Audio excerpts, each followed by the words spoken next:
मिठरस बोली प्रेम प्रीत के जहां भरल भंडार बा। पाप नाशनी माई गंगा के जहां बहत पावन धार बा। मिठरस बोली प्रेम प्रीत के जहां भरल भंडार बा। पाप नाशनी माई गंगा के जहां बहत पावन धार बा। साच कहिला सबसे सुनर हमरो ई बिहार बा।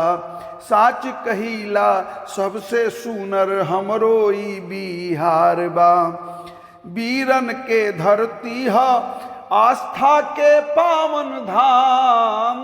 वीरन के धरती ह आस्था के पावन धाम। के कर हम बखान करी आके कर छोड़ी नाम। के कर हम बखान करी आ के कर छोड़ी नाम। रंग बिरंगी पहिरावा से रंग बिरंगी पहिरावा से शोभत सब त्योहार बा। रंग बिरंगी पहिरावा से शोभत सब त्योहार बा।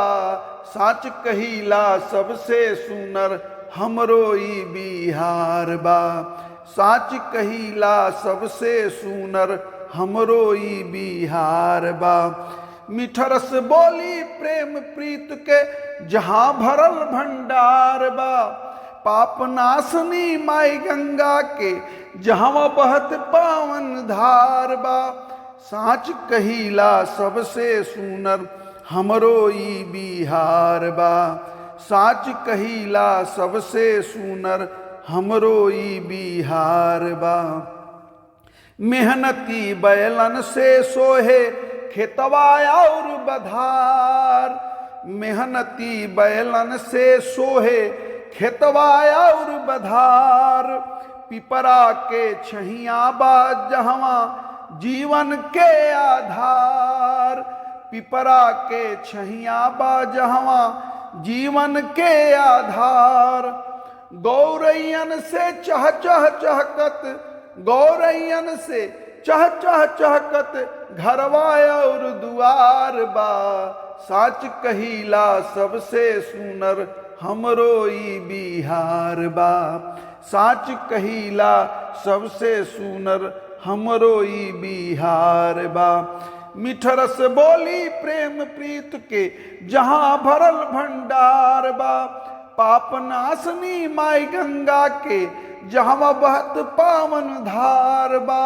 साच कहिला सबसे सुनर हमरो ई बिहार बा। साच कहिला सबसे सुनर हमरो ई बिहार बा। लोक संस्कृति संस्कार में अजबे बड़ुए मेल।